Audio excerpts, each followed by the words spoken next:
Okay, alright yan. Welcome back muli dito sa Rapido TV at ako po muna ay magpapasalamat sa inyong patuloy na pagsubaybay at pagsuporta dito sa aking YouTube channel, gaman sa aking Facebook page at naway nas mabuti pong kalagayan ang lahat at ingat po tayo palagi kung saan po tayo naroon.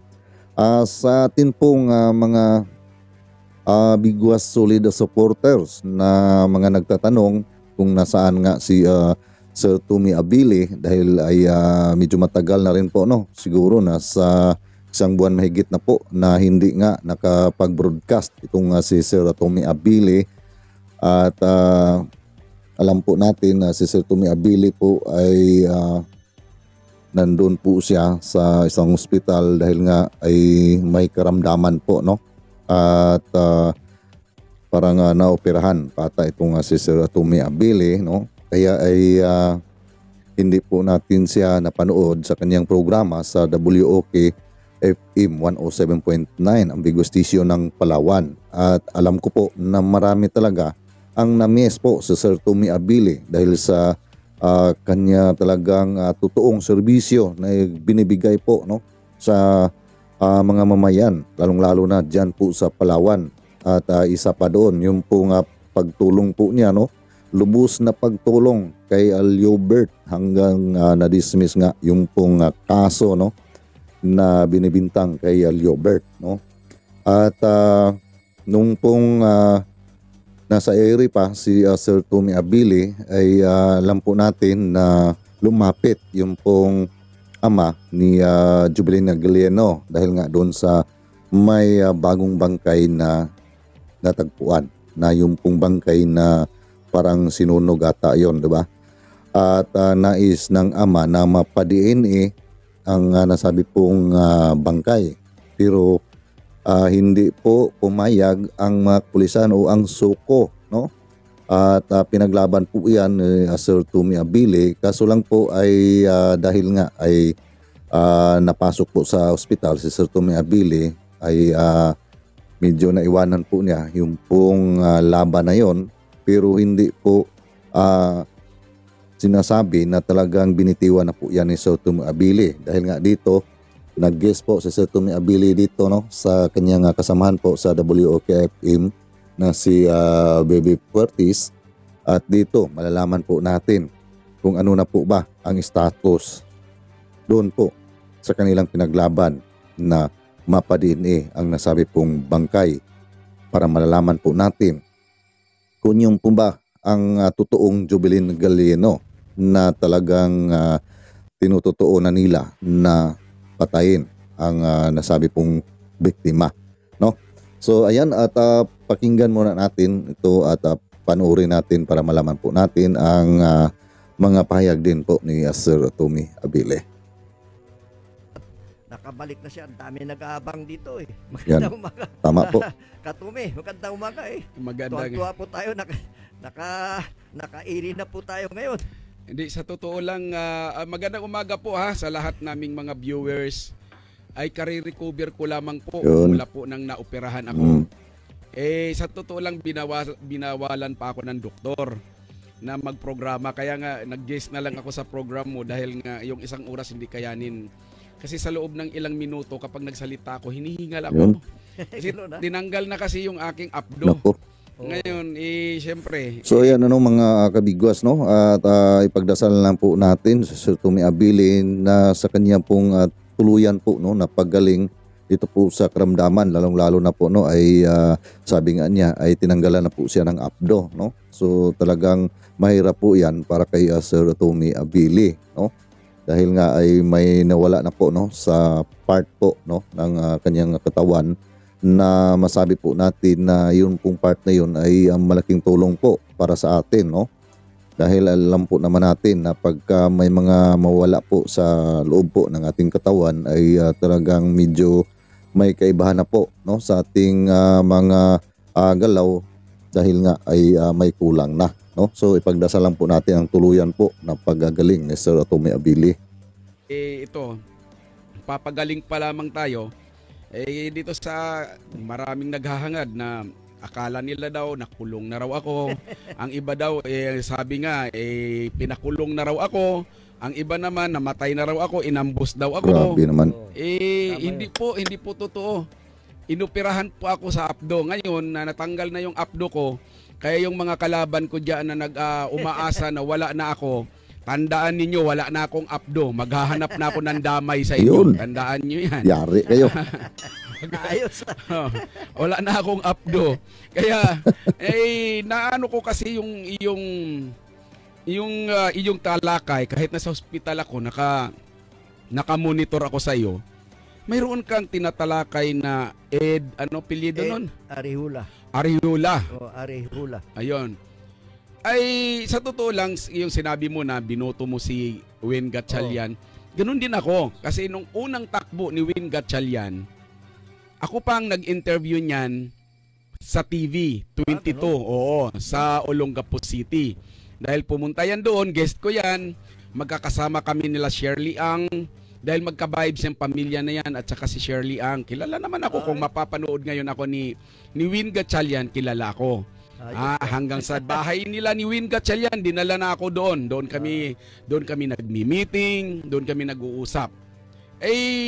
Nung marinig ko na sa iyong programa na itong Ariola ba yan? Arihula. Arihula na nandito sa Palawan na kinaladkad ang pangalan ni Win Gatchalian. Ito lang masasabi ko. Ed, kung may respeto ka sa mga Gatchalian, wag mong kaladkarin sa kahihiyan ang Gatchalian. Tama. Yan lang ang ano ko. Oo. Wala sa ayos yung mga narinig ko. Ito lang katulad niyan, mayroong mga empleyado na nahaharas mo raw. Oo. Yan ang mga tics sa atin. Yung mga kabastusan. Piling ano ka raw Piling gwapo, mukha ka naman daw ang NPA. Ayusin mo yung sarili mo. Grabe talaga si Sir Tommy. Hindi pa rin nawala sa kanya yung mga kahit na serious na mga usapin may pa-joke talaga si Sir Tommy Abilib. Pero banat din yon, di ba? Mga kabigwas. Hindi mo nga raw mapataba-taba yung sarili mo. Kaya pala ito. Oh, Grabe. At saka nagpapanggap na engineer. Hindi naman pala ito engineer. Ganun. Kung- Sabi engineer Kung ako naman sa Gatchalian, lalo na sa kanilang tinatawag na yung kanilang company, yung holding corporation, nandiyan yan si chairman, yung chairman Gatchalian. Oo. Alam ko nandito si chairman Gatchalian, grabe daw kung sumipsip ito, Nako. kung pumapil. Chairman Gatchalian, ako talaga, pahanggang kay senador, sibakin ninyo yung taong yan. Yun. Nakakasira po yan sa inyong mga pangalan dito sa Palawan. Oo. Yan ang sumira. Parang tilay, yan po'y kalawang na kumukot-kot sa inyo pong asirong bakal. Oo.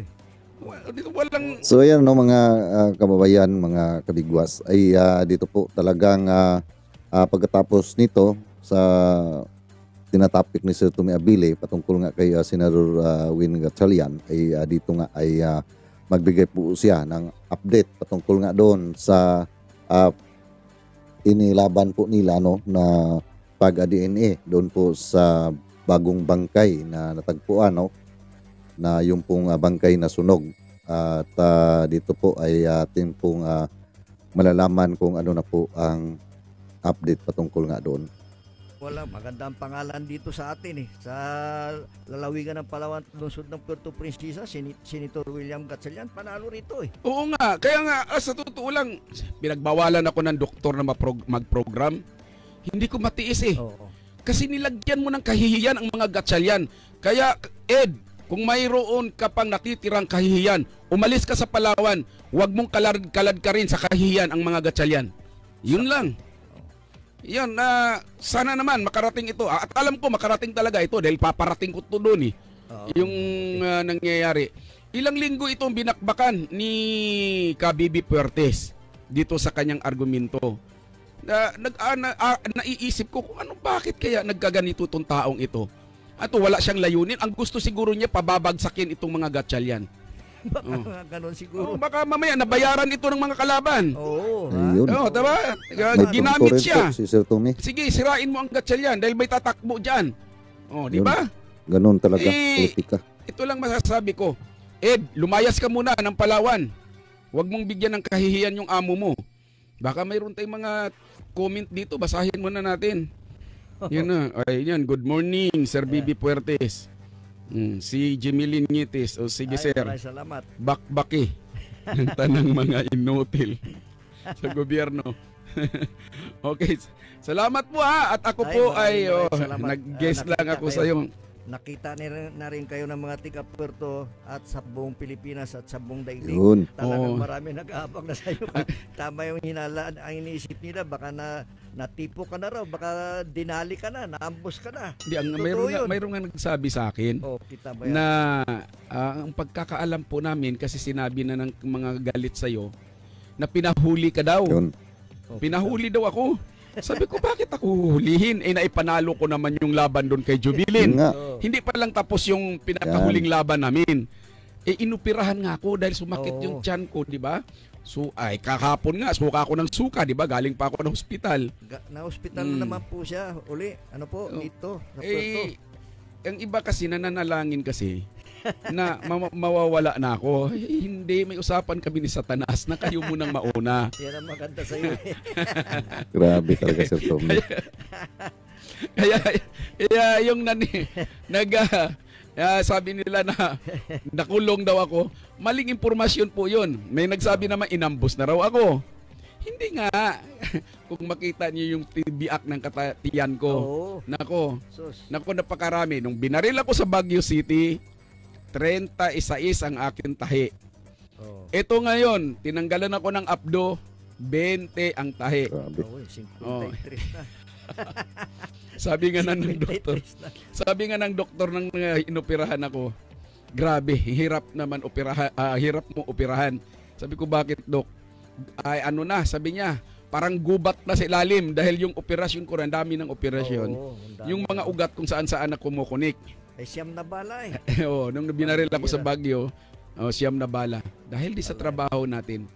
Kaya doon sa mga kabigwas, nandito na po ako. Hindi Yan. lang ako pwedeng magtagal sa programa. Nag-guest lang muna ako ha. Oh, Pero hayaan nyo, pag nakakaya ko na talaga. Yung doktor ko sabi, 3 buwan, hindi ka pwedeng akalain mo yan. hindi pa nga ako makakain ng maayos. Isang buwan lang. Pero sisikapin ko talagang Oo. babalik ako. Oh. Namimiss ko na rin sila eh. Oh, ingat. Yan, na-miss ka rin namin, Sir Tommy. Natin lang. Oo. Alam mo, pag kumakain ako ngayon, kunting-kunti, mga isang kutsara. Pag sumubra ng isang kutsara, susuka ako. Dahil wala nang akong apdo. Wala nang taraw taga-tunaw. Mabuti Ayun. sana kung ngunguyain ninyo bago ko lunugin. Tama, no? Oo. Okay. Maraming salamat po.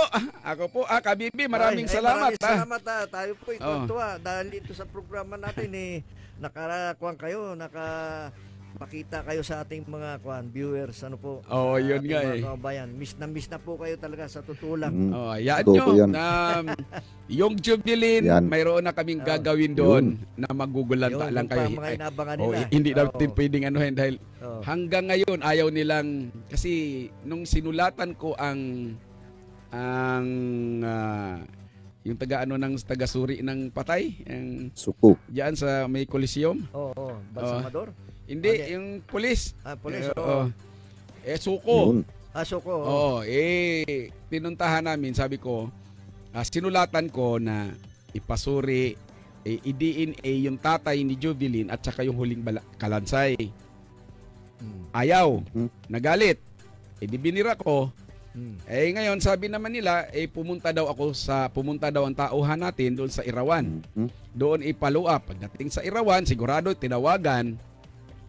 Sinabihan na, sabi doon ng investigador, antayin na lang po natin kung ano ang lumabas doon sa suko, kung babae ba yan o lalaki, bago tayo magpa-DNA. Tandaan ninyo. Kung babae o lalaki. Di sinunod namin. Kasi ilang linggo lang naman. Hanggang ngayon po, ilang buwan na po, 5 buwan na ata, di ba? Uy, pambira. Wala. Ayaw pa rin nilang maglabas. Grabe talaga. Umalis ang investigador, iba na naman ang humawak. Nung pupuntahan na namin, iba na naman ang investigador na humahawak. Kaya mayroon na kaming gagawin na naman. Yan ang abangan natin. Diba? Talagang bugbog na yung PNP ngayon. Mahalata. Halata ma- talaga.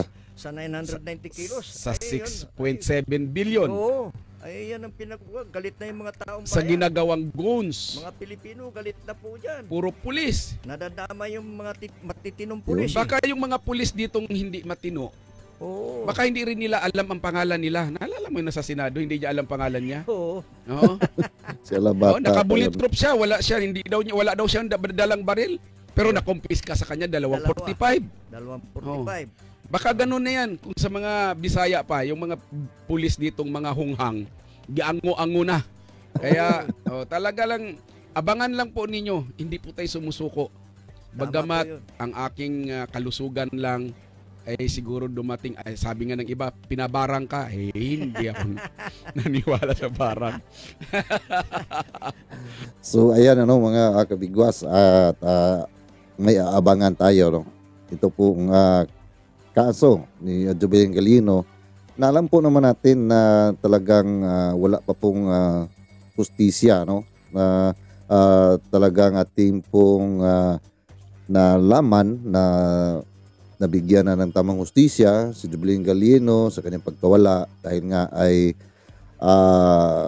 yung pong pinagbintangan na si Leobert at si Jobert ay na-dismiss ang kaso. So wala pa pong nahuli na mga salarin doon po sa nangyayari kay Jubilin Galino. Kung ito man po ay totoo na pinatay or ginahasa, so ganun po ang atin pong narinig dati sa mga sabi ng kanyang kamag-anak. Pero ang pinagbintangan ay hindi naman po nila napatunayan, so na-dismiss po yung kaso. So ibig sabihin na wala pa pong hustisya na nakamit. Ito pong pamilya ni Galino, pero parang nanahimik na nga sila dahil nga ay marami ang nagsasabi na dahil sa pera, So makikita naman po natin ang pagbabago ng kapatid ni Jubilin Galino na talagang parang yumaman bigla, di ba? So ayan at abangan po natin ang muli po na pag-eri ni Sir Tommy Abilie at siyempre ay ipagdasal po natin ang agaran at tuluyan na pagaling ni Sir Tommy Abilie. Mabuhay po ang bigwas. Ayan. At maraming salamat po sa inyong panonood at see you po sa next video at God bless all of us.